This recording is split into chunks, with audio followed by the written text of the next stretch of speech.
It's time.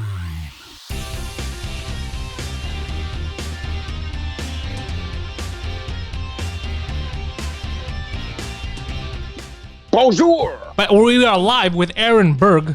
Aaron, who's Skyping in all the way from the main streets of New York. But you're not in the city right now, right? You're in Delaware. What the fuck are you doing in Delaware?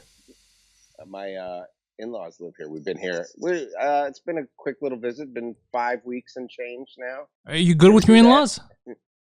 Yeah. Yeah? Yeah. Bob and I are great. We hang out. We golf together. You're still allowed to golf in the state of Delaware. There's many blessings here. You can golf. There's outdoor space. It's quiet. No one gives you a hard time. The numbers aren't high here. I think in our county, I just saw today, there's 800 and something cases. Oh. How many people are in the county? A ton of people here. I don't know, 950. Oh shit. I don't think it's bad. I don't know how many people live here, but we've been pretty much locked down, but it's not as bad as it would have been in New York. And we got a house in New York. We want to get back. My wife has these immune diseases, so we can't be running around. And if we go home, all we're going to do is be locked in our place. And then you got to go grocery shopping with hundreds of thousands of people. And here it's like, it's not a problem. So we'll stay a bit longer and then go back. But nice to see you is what I was trying to say. Dude, fucking likewise. I know we had that plan May 1st. Me, you, Mike, Gino were supposed to be in New York doing stand-up. Obviously, that fell through. So I was talking what about do you mean? Mike. We still got a couple weeks to see if it pans out. Yeah, let's see. Dude, you know what we were saying? With Mike, we were talking about... glass half empty guy. No, we were saying with Mike, even if they lift it, he goes, they're not going to let us in the country. Yeah, that's true. That's the biggest issue now. Clubs won't be open for a long time.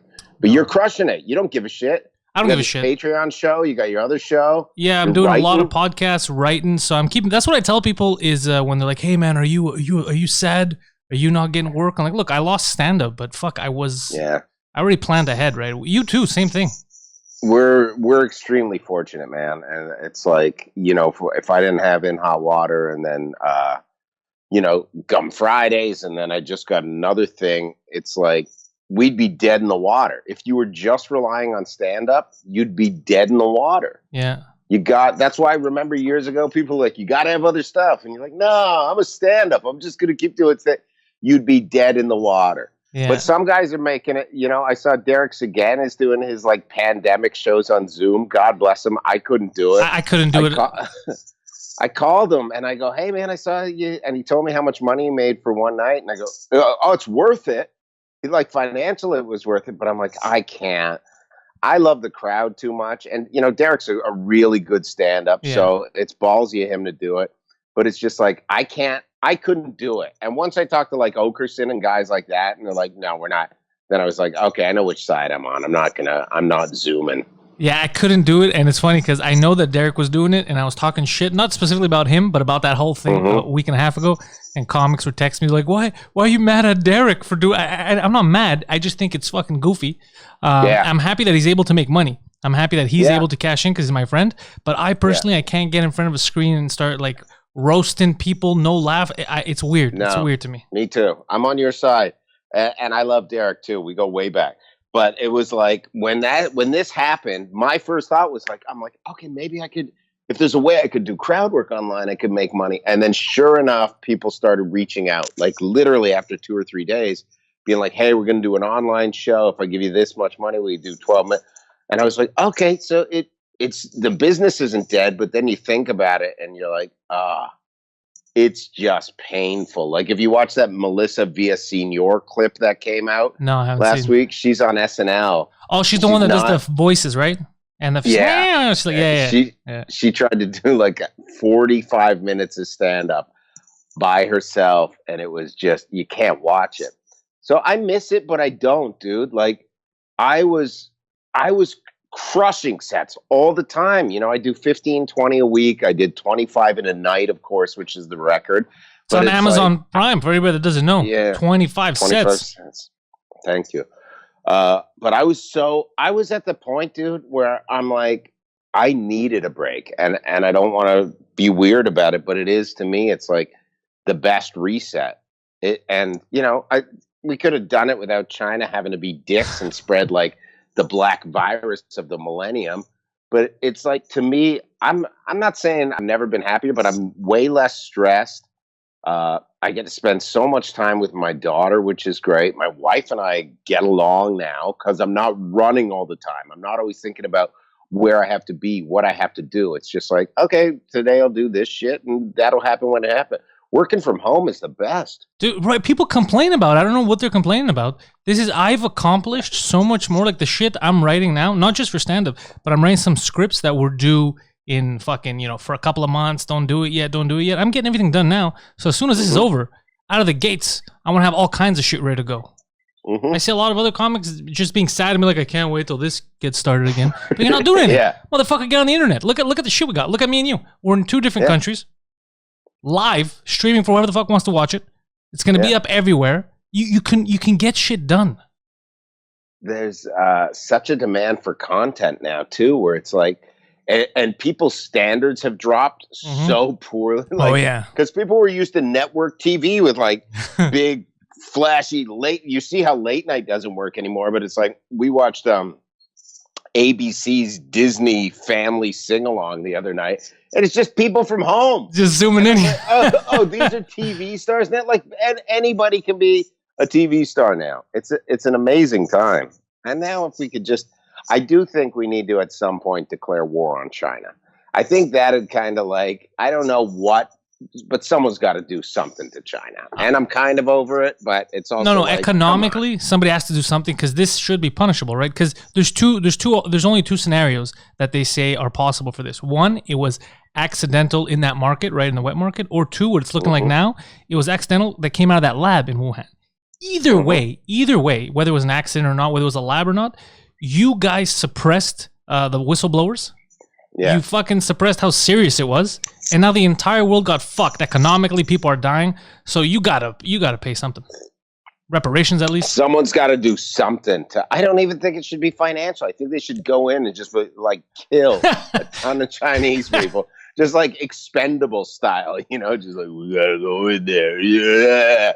You think it's gonna help them? Like an old style 80. We should do an Expendables, whatever number they're on, and it's just them in Wuhan. Just like fucking, just like livestock flying all over the place. People still trying to eat the livestock.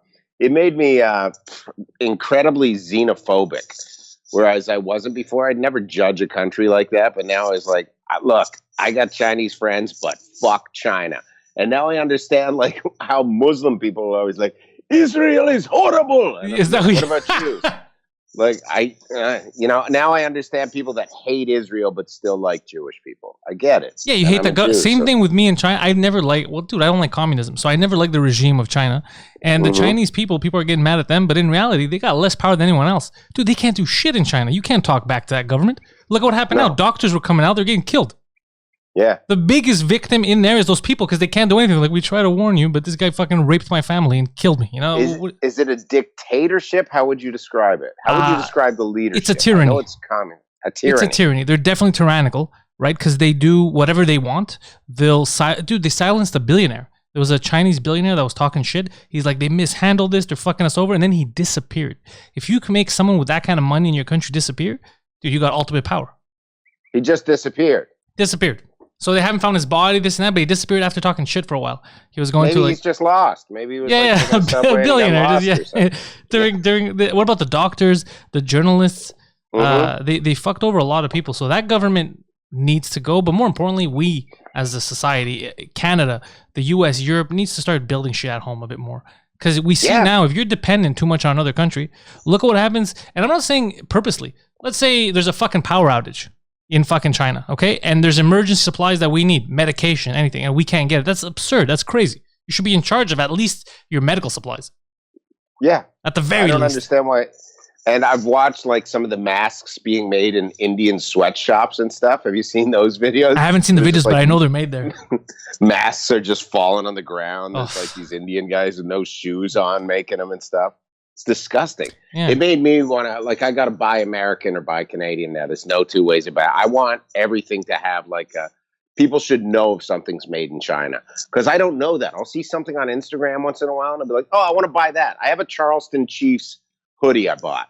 And I ordered it, and I'm like, oh, this should be here in 5 days. And then I realized, oh, it's coming from fucking China. That's So happened it to takes me. a month and a half to get here. And you don't know that. And then it arrives, and you're like, okay, but it's a month and a half. It's way cheaper than it would have been in America, but it's still like they undercut us so hard. Them crushing. I talked to Sam Tripoli the other day, and he said this is nonlinear warfare, what China did to the world. That's how he describes it. Yeah, but I don't think it was on. I don't know. I don't think it was on purpose. I think it was a level of incompetence that shows that they're not at the same, whether it's science level as the U.S. They're not at that level, and them fucking around trying to pretend like they are. You could build, dude. You could fucking sew as many sweaters as you want. You're not the new America. You know, these aren't things that you should be playing with. And they did, and we fucking paid the price. Nobody's America. Like, and you live in Canada, and you see it, but you live in Quebec, so it's a different ballgame. You're not really Canada, right? Yeah. But Canada always wants to emulate all the best things about America, and then they think that they can get away with, like, well, the politics will never affect it. Do you remember how much they have Trump? And they're like, he shut borders. What a racist. And Yeah. Trudeau's like, we have to shut the borders. Like, okay. Yeah, dude, I was complaining about that. I was like, we have to shut the border. It's not racist. They're our best friends on there, but it'll help both of us. We got to calm this down. And then they're like, no, Trump shut the border because they're racist. And then a week later, Trudeau took him a week to be like, all right, we got to start shutting the borders. And then he still kept taking planes in from China. I was like, dude, you're not doing this correctly. Because he doesn't want to seem racist. Yeah, it's not a race thing. I love. If it was coming from Greece, I would say the same thing. We got to close the borders with Greece right now. Let's just be calm, see what's going on. Right? That's not a race thing. I don't know. I like watching Trudeau, and I know people hate him now. I remember the first year or two, people loved him, and now I like watching it. But I think he's so good for comedy because I did blackface, so now it's like when it comes up with me, I'll be like, "Come on, a prime minister did it. It's not a big deal." You understand? I'm going to run for office. You don't get it. Yeah, I should. Do politics intrigue you? Would you ever want to hold a public office? I used to say no my entire life because I hated them. I don't like the criminality of it. It seemed to me like once you get into it, no matter what your intentions are, you're going to kind of fall victim to that shit. Now, it's not a possibility for me now, but I do think that a comic that said the shit I've said, the shit that you've said, we don't really have anything to hide. So if we would go into politics, nobody can threaten us, be like, hey, you want me to release that special you did in fucking 2020? You're like, yeah, just promote it. I don't care. I'll make some more. I said that stuff. It's who I am, right? So I don't think we have the same level of fear. So I think a good comic with balls would actually make a great politician. Yeah, that happened in Ukraine, right? Yeah, Is that where it was? He was fucking around. He was just joking, and they ended up voting for him. Like, at least this guy says the truth. Yeah. And Ben Glebe tried to run for president in the United States. Do you know Ben? No. He's kind of like a woke white comic. He's okay, but it was when you're like, this is a joke. Why is he even doing this? But it'd be interesting. I mean, I'd love to one day just be run for Congress or something where it could just be that dicky guy for a few years. This guy doesn't give a shit what he says. But I don't think we can help. Get these slants out of my kid's playground. But I don't think we can actually help. I don't think it's so fucking fixed. One person can't do shit. Mm-hmm. One person can't do shit. The president is having trouble making changes. You can't do anything. It's so fucking ingrained. There's so many other groups under and over, and you got to get their approval. What are the lobbyists saying? There's too much fuckery. What do you think about being locked in your own house, and what are the rules for you going outside now and stuff? Yeah, so I don't know if I'm viewed as an extremist a bit, but I think we're adults. We're fucking citizens of two free countries, okay? I think that I should be given the same rights, and I can decide that if I think there's a danger, let's say in the park, if I think there's a danger, I'm immunocompromised or I don't have it and I don't want to get it, there's people playing, I shouldn't go there to put myself in danger. That's it. But I shouldn't be ratting out my fucking neighbors who are jogging.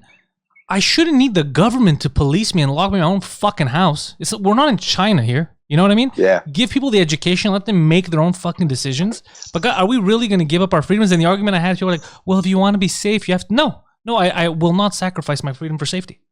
It's a slippery slope.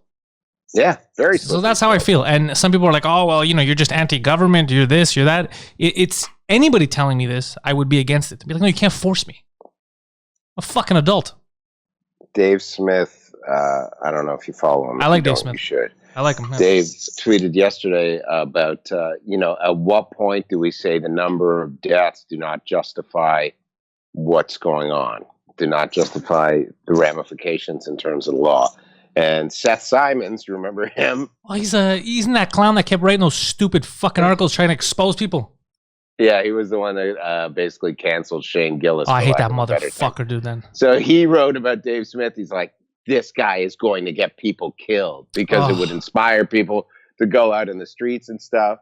And it's amazing to just watch cancel culture still think it's existing during a worldwide pandemic. But you see the flip side of this, and I feel like it's like, hopefully soon we can talk about stuff other than this, but it's like today Cuomo was making it a race thing where he's like, people of color are disproportionately hit, and they're the ones working on the front lines. They deserve hazard pay, and what? People not of color these on people the front that. I agree they should have hazard pay, but it's also, he's like, these other people, they're just home because they have the luxury of staying at home. And it's like, no, you shut everything down. So no one, even if you're middle class or upper class or you're making money, he's just saying you guys have the luxury. Only these low income people should be getting paid time and a half or whatever. Oh, wait, these low income, is he saying that all the doctors, nurses, firemen in New York are all minorities, people of color? Yeah, that's the gist he was getting at. The nurses, the people that work the MTA. It's incredible. What does race have to do with it? Yeah, what does it have to do with it? I don't give a shit if the nurse is white, black, or fucking purple. Just say nurses deserve fucking hazard. But yeah, purple's how they get when you're choking them on the subway car. Yeah, when you're angry. Yeah, you black bitch getting time and a half. I can't believe they're still fucking playing the race thing. What does that have to do? Still. So are white doctors allowed to stay home? They're not even working.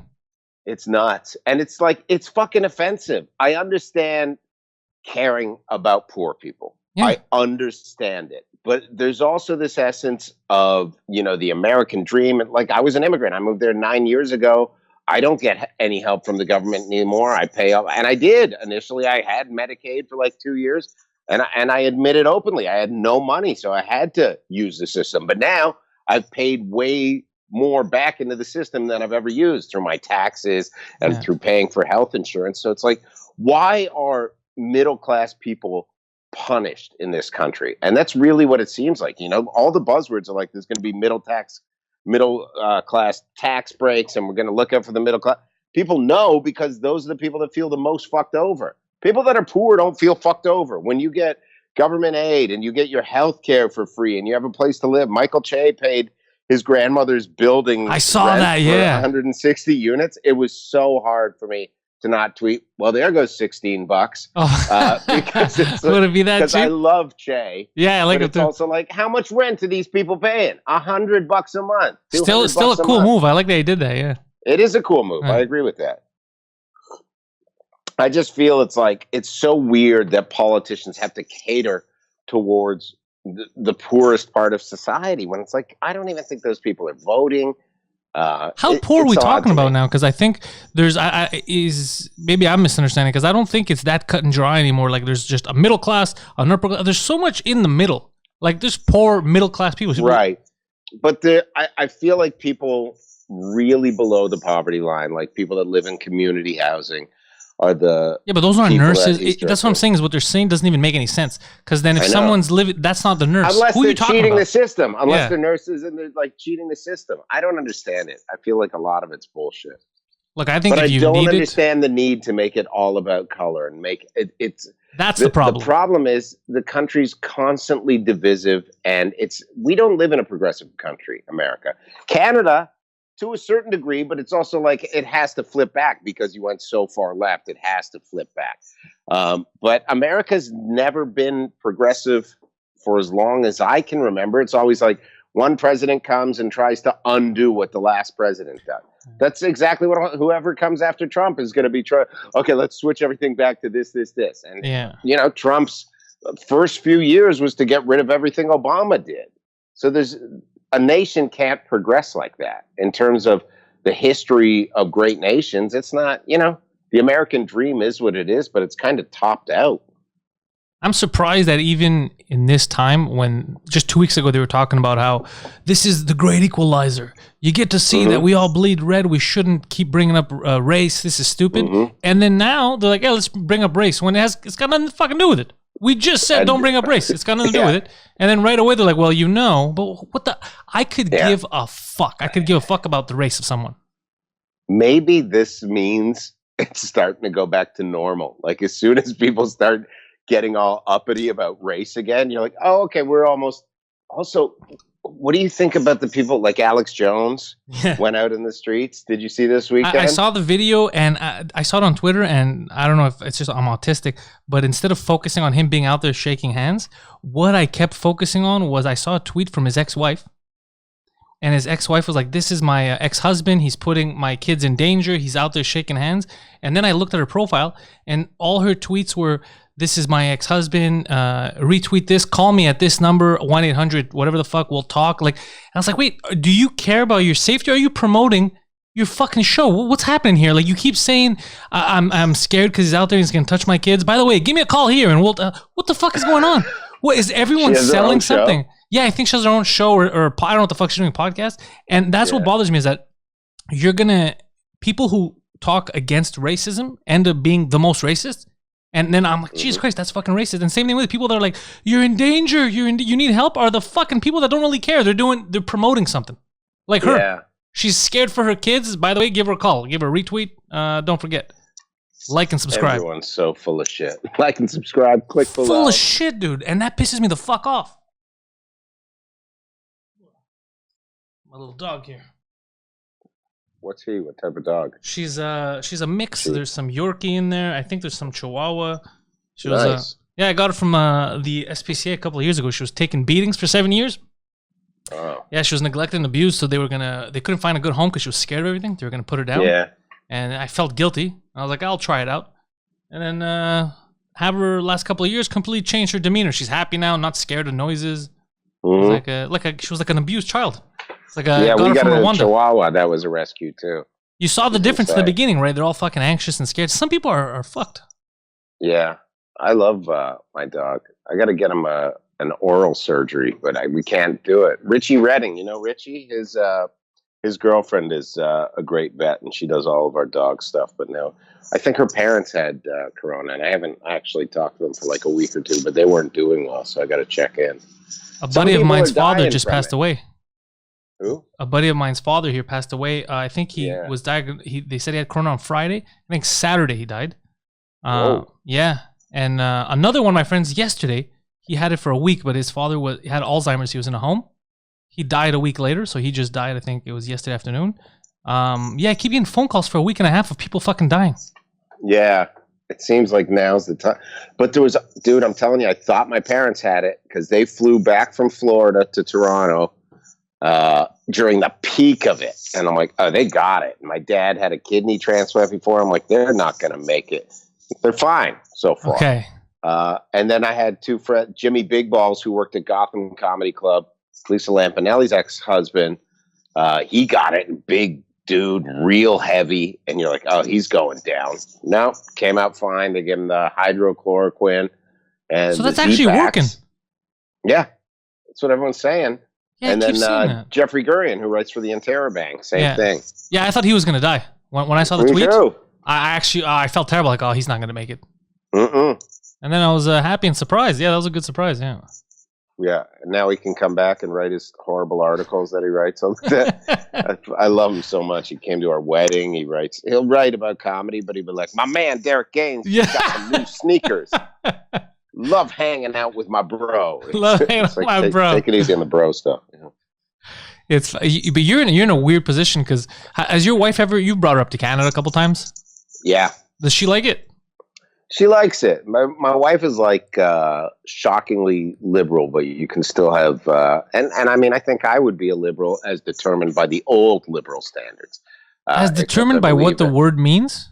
Yeah. We're the liberals. Yeah. That's what we want: liberty. We want freedom of expression. We're the liberals. It's just that it was perverse, and now the people who call themselves liberals are the most fucking oppressive. You can't say this. Don't look at me this way. That's racist. It's so, and we just accept it. We're like, yeah, it means something different. Yeah, it's nuts. So we went up. She loved it. I mean, I've been here for 5 weeks, and I'll tell you, and I love New York. I've been in New York for 9 years, but I also feel like by leaving and coming here during the height of this thing, I feel like I let the city down a little bit because, New York really has a sense of community. Yeah. And I've never been there for a great tragedy. I was never there for 9/11. There was a big hurricane, but I was in Canada shooting a TV show for that whole thing, so I missed out on that.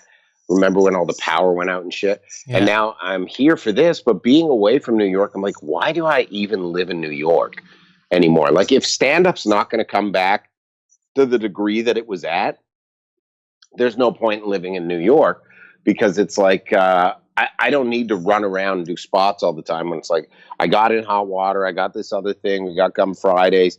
And it's like, maybe I don't need to go out and do sets every night anymore. Maybe I could just go on the road. So, those thoughts go through you.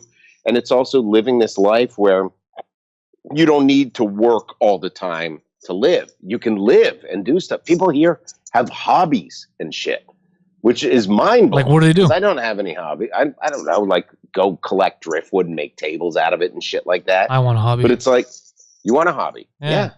Everyone should have a hobby. I have no hobbies. At home, it's wake up, do the show, hit the gym, try and sleep, do shows all night. Yeah. That's it. And then try and keep an eye on my daughter for a little bit. And here, it's like, all right, spend time with my daughter all day, do a few shows, blah, blah, blah. It's a way easier life. But I've been grunting out stand-up comedy for 19 years. So maybe it's at that point now where it's like, I don't have to do it all the time anymore. I don't know. I don't miss it that much. I'm telling you honestly, like, I miss hanging out with comics, laughing a lot. But it's also like, we get that we're doing that right now. We're shooting the shit the same way we would in the green room right now. And, I was doing really well on stage for a really long time. So I would get that endorphin rush, but it's also, you also start to get kind of cold to it. Where you're like, all right, I'm killing, doesn't matter. I'm used to it. Yeah. I think the unfinished business is what's fucking with me, because I had what I was playing now, the tour that I had set up. I was doing cities around Quebec. I was going to Toronto. It was all to film the hour that I was working on, right? Mm-hmm. So now I had to put an end to that. And in the back of my mind, that's what's really bugging me, is when can I get back? And now my timeline is all fucked up. I want to record that hour. So for me, the thing that's bugging me more than anything right now is that unfinished business. I was right there, and I was like, I got to finish it. It's in the back of my mind now. I can't not do it. But I don't even know. I think I'm going to have to rewrite a lot of it, because depending on what the world is like in a year, whenever the fuck we get back, the jokes might not even be relevant. People might not care about that. I'd like to think, I was so close to having an hour ready. And now I don't know if I could remember my set. I just like to think as soon as I hit the stage, it'd all come back. That's what I think, yeah. Because I'm not thinking about it, but I don't even remember. I had so many good jokes that I don't think I have taped anywhere, because I wouldn't tape my sets all the time. No, I have words written in my phone, words, and I'm hoping that it could spark the whole joke. Yeah. I don't remember. Jeez. I remember I would go up, I'd comment on the audience a bit, and then I'd just jump in. But I was getting really good before this stopped. I was really good at stand-up before it stopped. And I don't know if we go back and we're all the same, Well, we might not be what we used to be, but I think I don't know if it's a positive, but this is going to filter out a lot of people, right? A lot of hobbyist comics. So when there'd be so many, New York must have been like that too. We've got that here, and we're not as big of a city. Just people that are, part-time, not even part-time comedians. They clog the open mics. They're always doing, but they're never going to be comics. I think they're not coming back. Hopefully. There's no way. But I think the new breed is going to be people that are doing online shit that think they'll be able to do it live. This is going to expose a lot of people. You remember what you said about late night? Now when they get on Zoom, you can see when they had no actual talent, because without the production, they're not entertaining and they can't speak. They panic.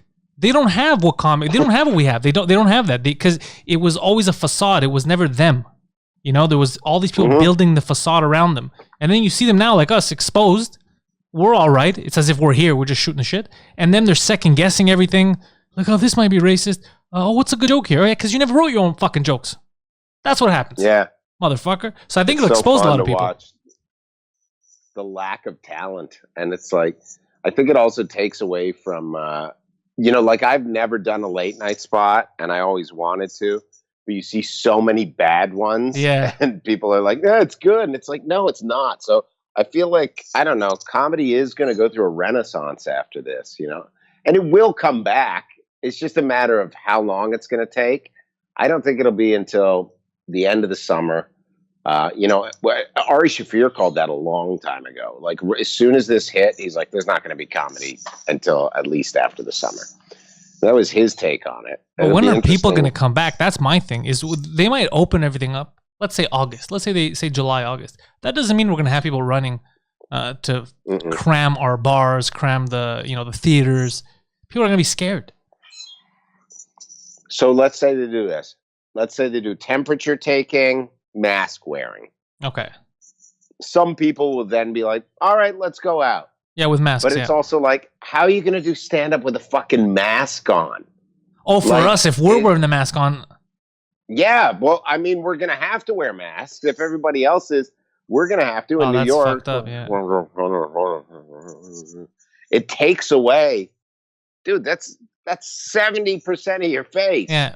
The expression, the expression, the joke, that's it. The way you say stuff, exactly, that makes it funny. And it's like, yeah, words are funny, but there's so much more behind it. Yeah. Fuck, it's true, dude.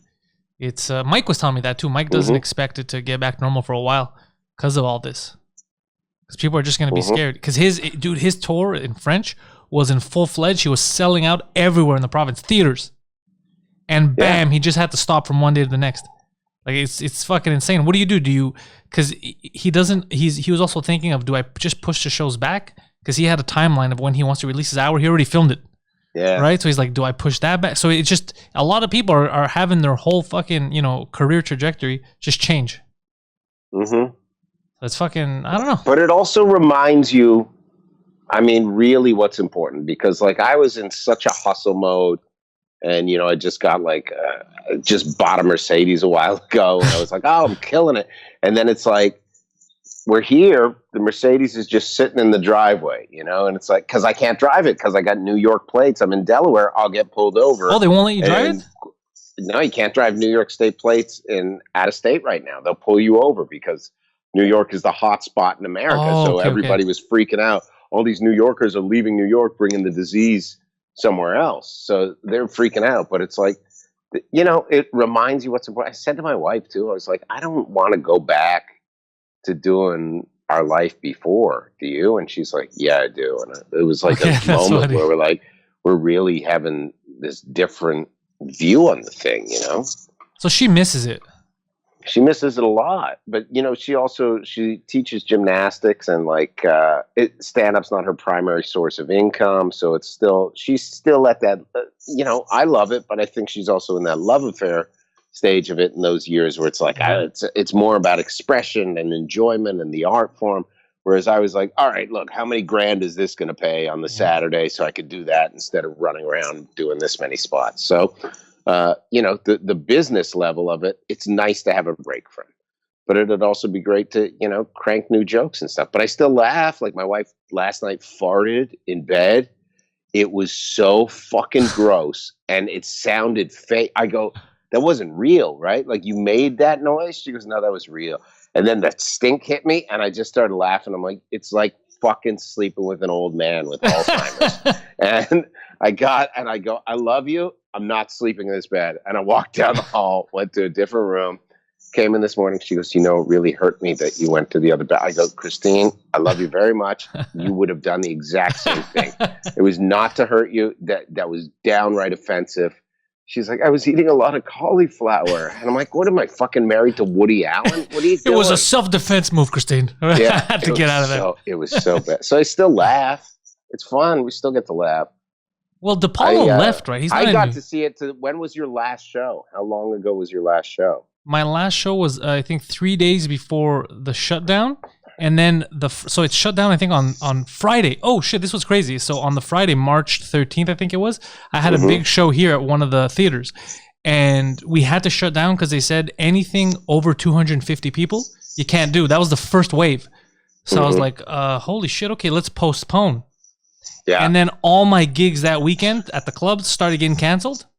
And everything started to drop. And then bam, everything just disappeared. So it was that March I did a set just to fuck around at the club. And then after that, all of my, the tour had to get canceled. Everything just dropped. Yeah. And you're right, though. I didn't really, in the beginning, I was like, oh, what the fuck's going on? But now after a while, like, I'm still happy. Like, I'm working on shit. And I was going to tell you, DePaulo left, I know, New York. And where is he? Fucking Arkansas or some shit? Atlanta, Georgia. He went to Georgia. He went to Georgia? And what did he say? He said that, fuck it, it's more peaceful here. I fly out on a weekend if I got a gig somewhere, they're paying well. I don't have to do the rat race. And then I got a fucking big house and I come back home to it, I do my podcast. Yeah.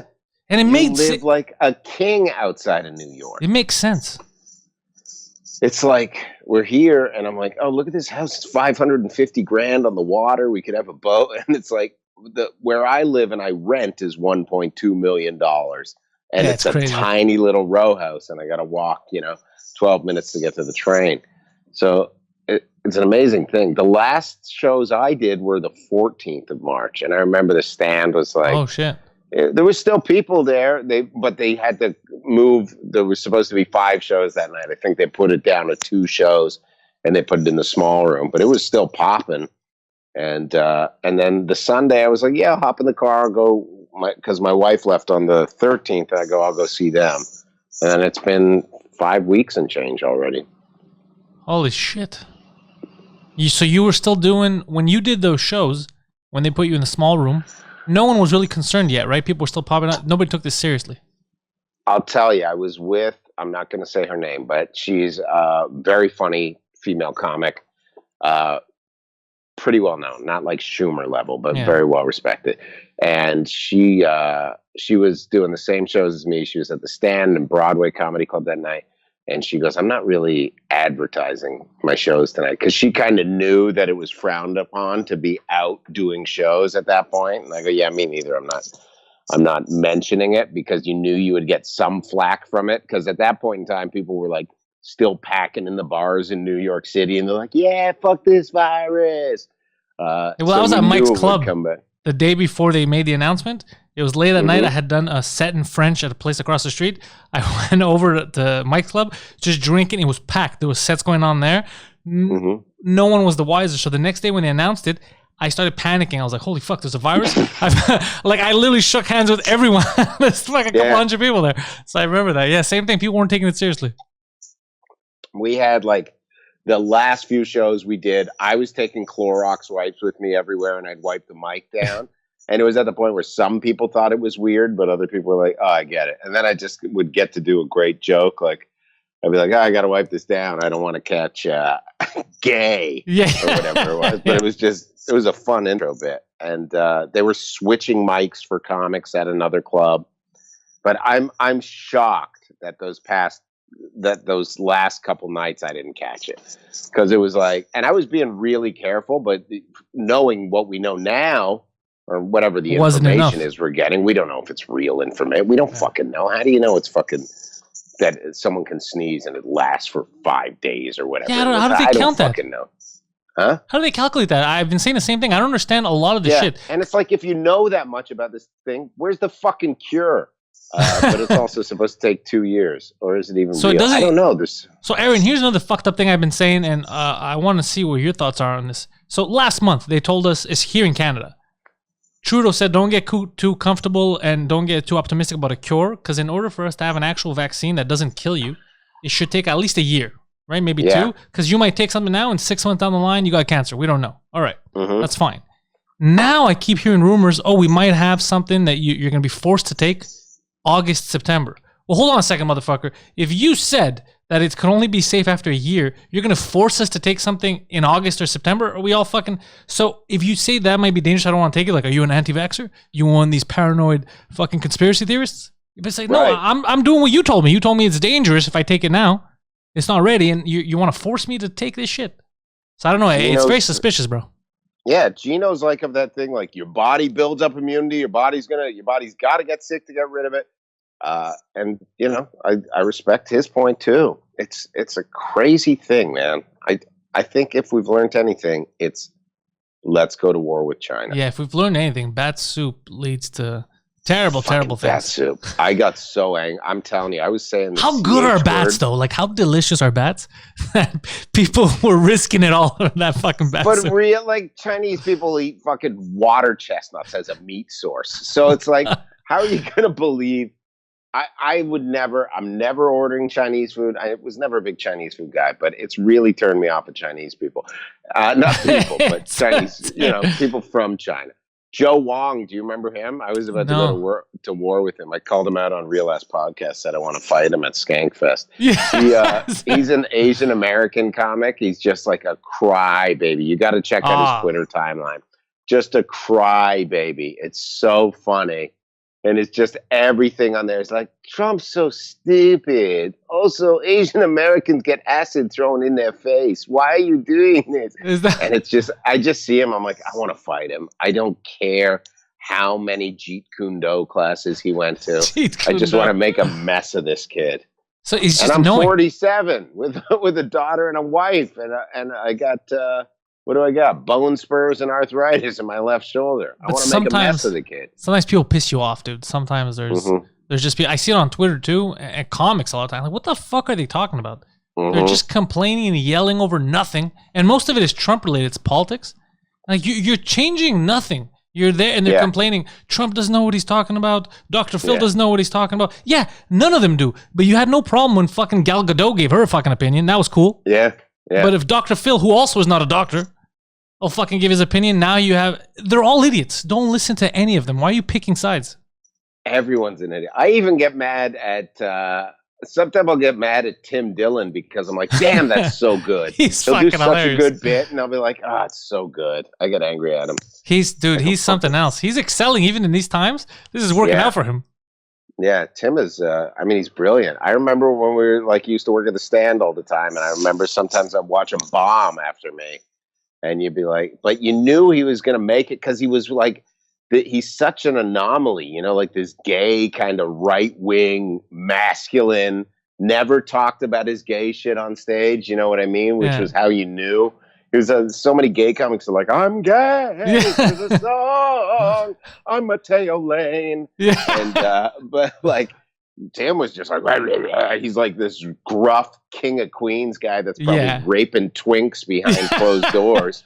And he just has such he's just savage. And I mean, sometimes I'll get so upset because I'm like, that's so good. That thing he did the other day where he did, I'm quarantined in my home as a celebrity. Oh, dude, the video of him with the police, horrible. Yeah. That's what I'm talking about, though. So you see, he gets it, right? You have other people who are waiting to listen to what the celebrity says. But what does Lady Gaga think? I don't give a fuck what Lady Gaga thinks on any occasion. You think I'm going to ask Lady Gaga's opinion on a goddamn pandemic? We all lost our fucking minds? Tom Hanks is all a deep fake, man. Did you read this conspiracy? No. They're like, Tom Hanks never hosted Saturday Night Live last week. It's a deep fake. He's in a jail in Australia. You can tell there's a green screen there. And it's like, why would Tom Hanks be in jail in Australia? Why wouldn't they just get another host? So funny. One that could have done better than that. Conspiracy theories are busting right now. Remember years ago, Alex Jones was the guy. And Rogan and Stanhope would emulate these Alex Jones theories, and there was conspiracytheory.com or conspiracytheory.org, and they would let that seep into their comedy. And then there was less and less people doing that because comics used to be these counterculture people that totally would look outside for beliefs and try and shapeshift them into mainstream ideas. And then it stopped happening with the politically correct movement. And because so many comics who are gatekeepers let all these other people in, these people with more secluded voices that we'd hoped would excel in comedy, but instead were just box tickers, and they'd be like, I'm a Muslim lesbian. Here's what it's like being a Muslim lesbian. And we're like, oh, let's see that breathe and open it up and start to take on some real topics. But they didn't. They just stayed locked in. And then they're like, wait, why don't I get more stuff? And it's like, oh, because you haven't done comedy long enough.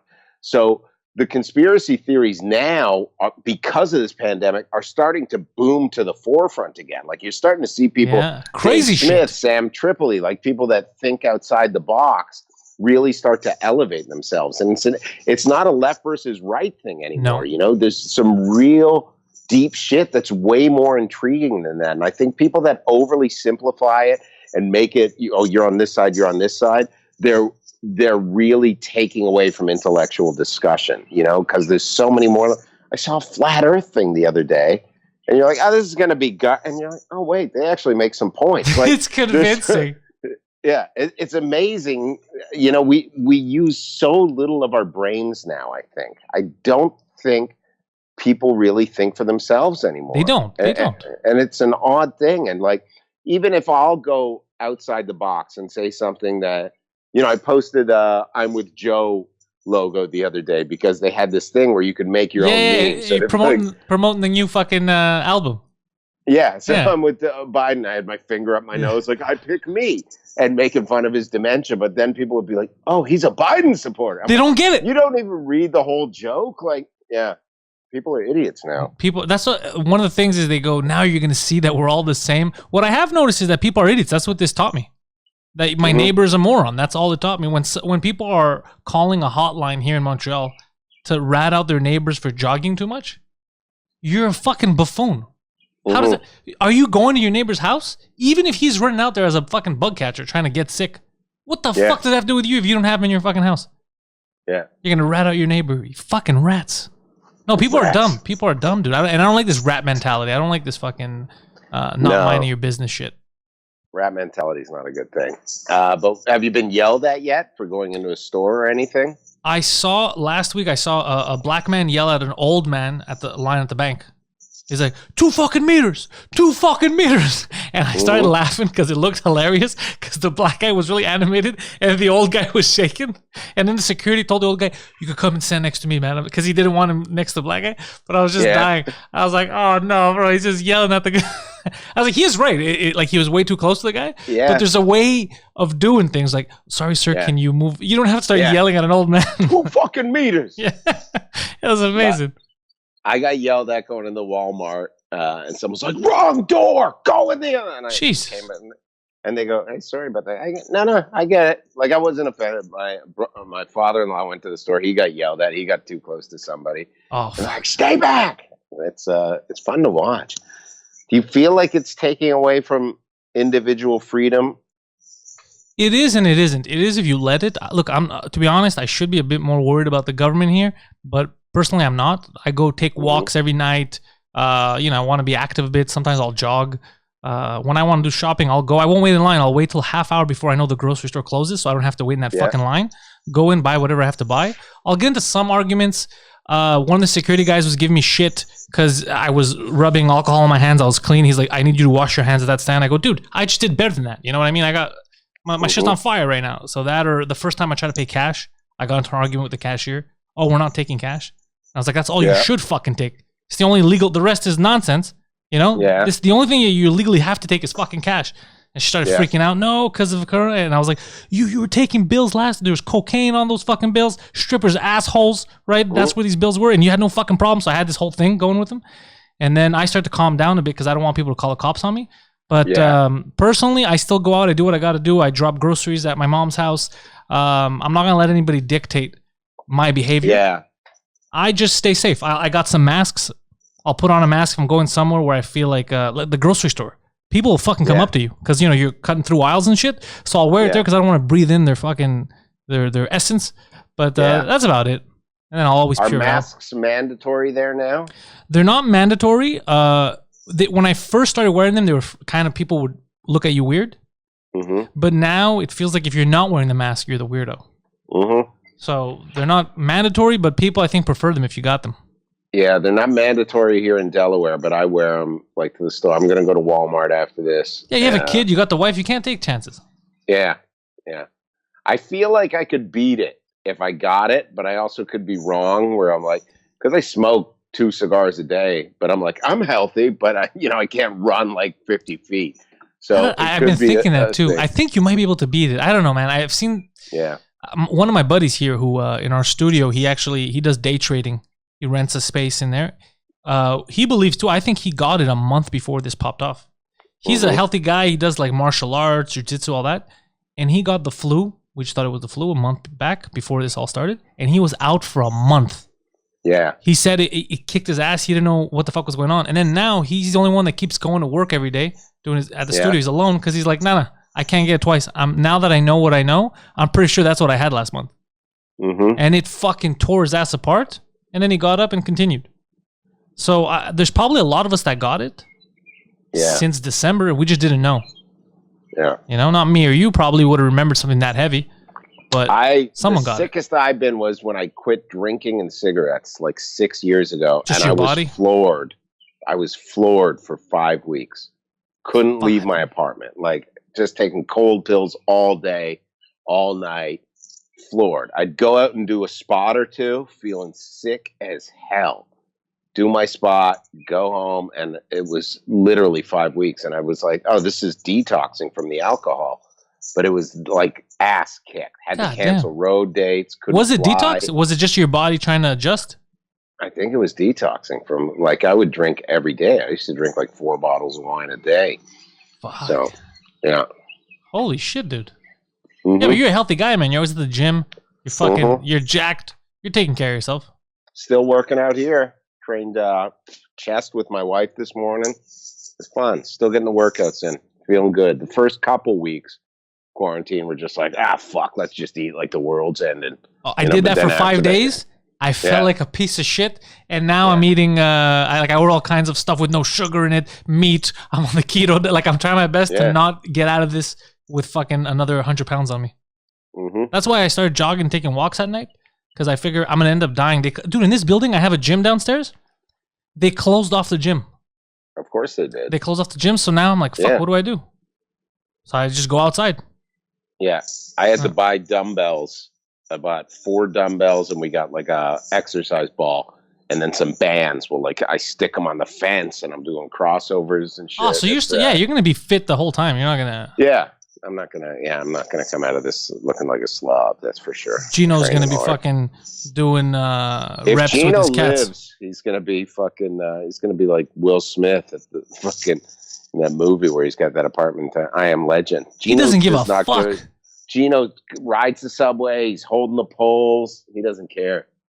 Garrett, care. all the guys are. I think Garrett told me that it's just him, and I think Bill Schultz shows up as well at the studio. They're always there, and none of them have gotten sick yet. But they're the only ones I think riding the fucking subway right now every morning. And I want to go back and just like, I miss it. I mean, I keep saying next week. But you just want to go in the studio, right?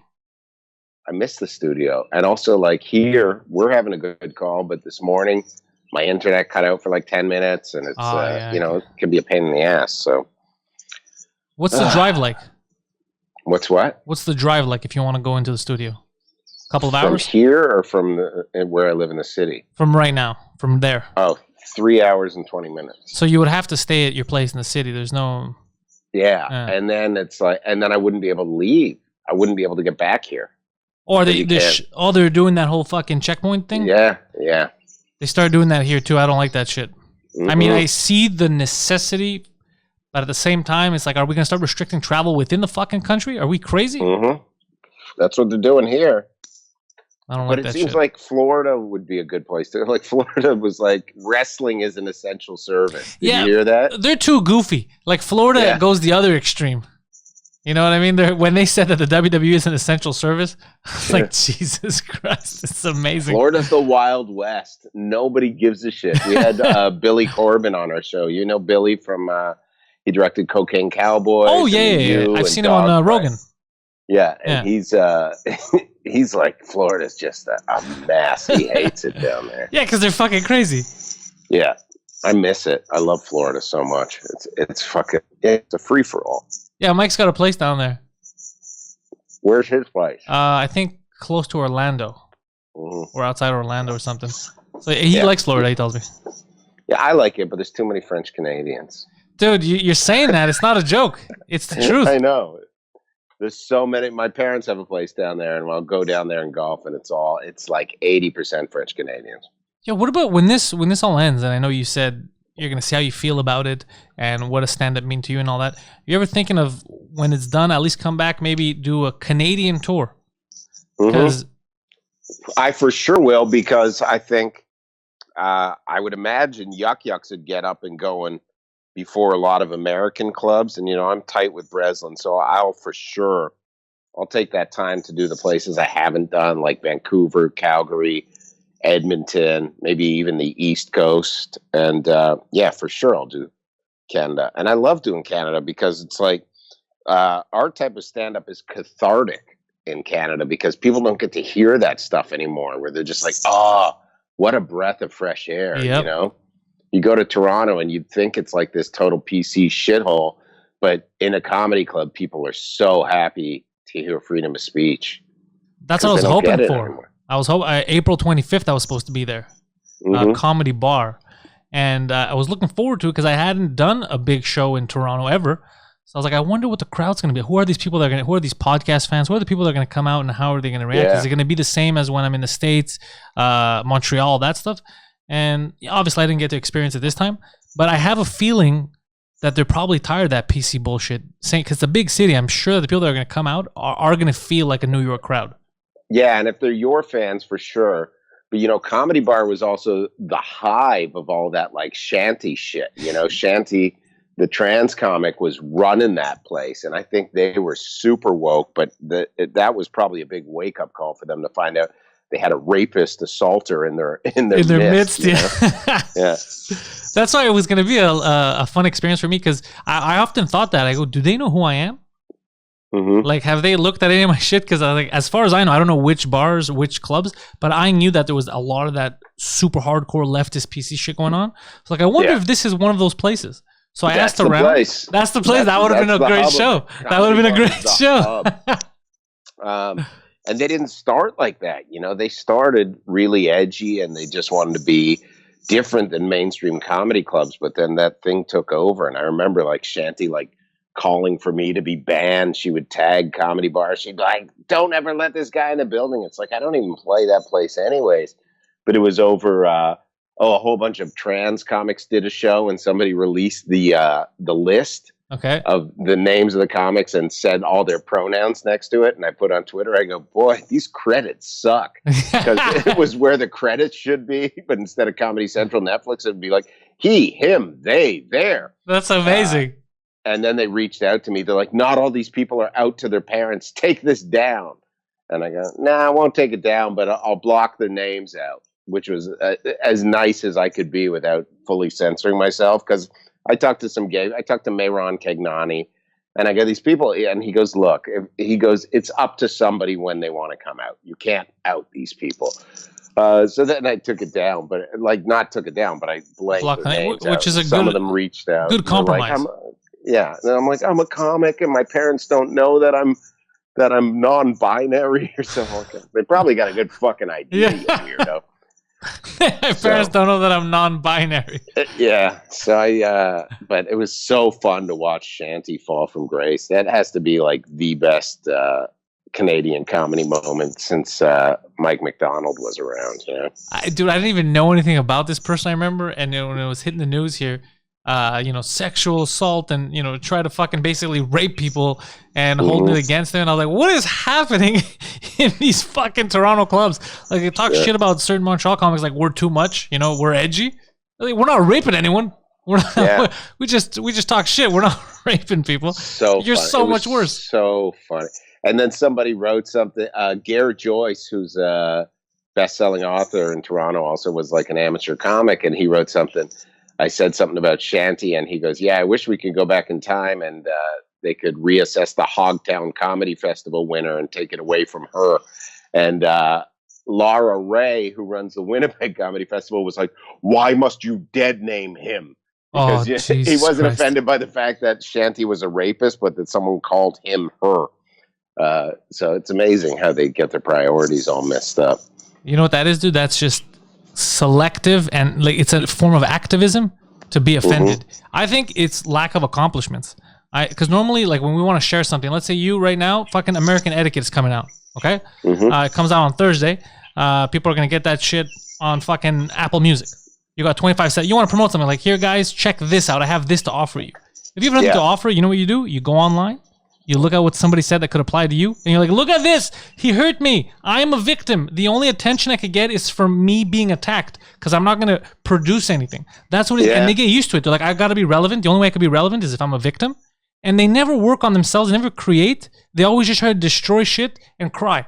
So, at first I was like, okay, maybe people are victims. And then the more I look into it, I go, the people that complain the most, and I even noticed this with comics on Twitter now, even Montreal comics, the ones that bitch the most about how stupid Trump is, about how we don't, you're not woke enough, you don't respect pronouns, are the least successful comics. Like I'll look at it, I go, the more they bitch about being victims and how the government has wronged them, the shittier they are at comedy. So I think it's kind of like I'm not good at this, I better get good at complaining. That's what I feel. That's what I feel. I also like some of the woke people that align themselves with the wrong people and they don't realize it. Like some people are like, hey, I work with Patton Oswalt. I'm great. And then you find out, hey, man, I've been hearing some pretty bad shit about Patton Oswalt lately. I'm a feminist. He probably killed his wife, right? Yeah. You know that, right? You're aligning yourself with that. You know that there's Jenna Jameson said he's probably going to go down for pedo violations, right? Did you hear that? What? Is that a real thing or a conspiracy? I don't know. I don't know anymore. Through several people, but who knows? I mean, Jenna Jameson, I'm sure not all of her marbles are there, but because that's the thing is where's the source coming from? But I've heard shit like that too about Patton Oswalt, and I was like, I don't know how much of this is internet. Like where everything's a deep fake. We have learned, like, the people that cry the most about, like, this is wrong, they're usually hiding something. Yeah, and he does that a lot. So does that mean that Judd Apatow was going to get caught with something at some point? Apatow, boy, he doesn't stop. Yeah, dude, it's relentless. Yeah, it's. I brought him on stage once at Gotham when I used to host, and I saw he did like a 30 for 30 with the New York Mets. So that's the credit I brought him on. I go, this next guy just directed a great 30 for 30 on the Mets, Judd Apatow. And his stand-up wasn't bad. Like, it wasn't great, but it wasn't bad. It was his own personal experience, like being a dad and stuff. So I had respect for the guy. But it's like, he's so over the top with his bullshit that he fucking pulls, this rich guy, sad sack fucking act. Yeah, I wish he wouldn't do that because I've seen him do stand-up and it's not my cup of tea, but I've seen the shit that he's done, the documentaries, like the Gary Shandling one. Amazing. Amazing stuff. Like some of the movies were great. Yeah, movies were great. Yeah, he's amazing at that stuff. So I'm not gonna sit here and lie and be like, well, because he bitches about stuff that I find annoying, fuck him, kill him. I don't like anything he does. Right. The truth is, if we're being honest, one of the greatest, I think, current, especially documentary filmmakers, dude, give this guy the fucking stick, let him run. He's good at that kind of shit. Yeah. But he wants to be the sympathetic victim too much. And he wants to be like, I understand you simple people. I too feel your pain. He does a lot of that shit. And that's what always bugs me. Because, like, dude, you're so fucking talented. It's going to overshadow everything. People are going to forget about how they're just going to remember that you were a bitch. That's the real punching down, right? Where it's like, I get you nobodies. Yeah, exactly. I get it. It's okay, nobodies. I understand you. That's punching down. That's the real punching down, yeah. The best thing about this is there'll be no new faces this year at JFL. Somebody said that. Yeah. Yo, but last year we had Shane Gillis as a new face. Yeah. Oh, dude. Everyone I spoke to, so I see Shane Gillis at the festival last year. And before I had seen him, people, because he did his new face set, people were telling me, yo, have you heard of Shane Gillis? This guy fucking killed it. This guy was the funniest person there, this and that. So then I see Shane. I'm like, yo, you fucking killed it. Good job. I heard good things. He was happy. He's like, oh, man, nice to hear that. And then like an article came out, and I think I tweeted because I was pissed off.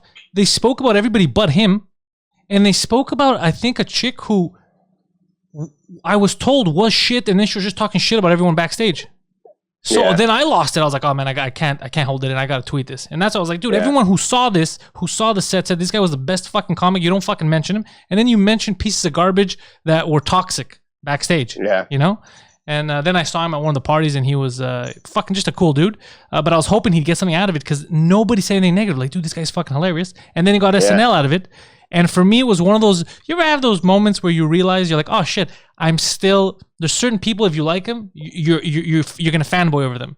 And I felt like it was a victory. The second he got SNL, I was like, all right, it's fucking possible. Yeah, I was super excited. It took a day. I think I was flying to Texas. I was doing a Crowder thing, and I think on the way back, I got on the plane. It was like announced it was something big, and on the way when I got off, my phone was full of texts. I remember I was talking with Ali, and he lost it. Something happened. It took the plane ride for everything to just go sour. And I was like, what the fuck? And that's where I heard about that guy, that piece of shit, Seth Simons. I was like, who is this guy? And I looked up his profile, and he was a comedy journalist. You know what that is? That's a guy that couldn't be a fucking comedian. And then he started criticizing everyone else that was funnier than him. That's what that is, a comedy journalist. Yeah. And then I lost my shit on Twitter again. And I realized I'm just fighting with morons. But Shane didn't seem to care. No, Shane handled it as well as anybody could handle it. You know, he just was like, all right, I'm just going to get funnier and better. And he's killing it, man. He's chilling out at Doug Stanhope's house. Yeah, dude, he's fine. But you know why he's fine? Because he was actually talented. He's a funny motherfucker. Mm-hmm. This other guy, Seth Simon, what is he doing? He can't be funny, so he's out there criticizing, waiting to find the next funny person that he wants to attack. Bowen Yang gets SNL, and he's like, I'm so offended by Asian stereotypes. That's all he does on SNL is Asian stereotypes. And that's all they used to always do. Yeah. It shades the fucking problem. Get out of here, dude. This hypocrisy. Anyways, I've kept you long enough from going and doing your shopping, bro. This is great. I'm happy that you fucking did this, and I'm excited for everything that you're doing, dude. And American Etiquette on the 23rd of April comes out. People can pre-order it right now. iTunes. Get it on iTunes. And it'll be on Amazon on the 23rd and Google Play and all that shit. And it's a really good album, man. I'm very happy about it. Yeah? All right. And if they don't know, fucking 25 sets, which is critically acclaimed right now. Anybody that matters loves fucking what you did on 25 sets. First of all, just thinking of doing 25 sets in one night and then taping it to me is psychotic. Okay, the balls you have to have something else. But yeah, so people got to check that out too. That's also on Amazon Prime and everywhere right now. I think that's on iTunes as well. Yeah. So it's everywhere. Aaron Berg Comedy on Twitter, Instagram, aaronberg.com. Thank you, people, for checking this out.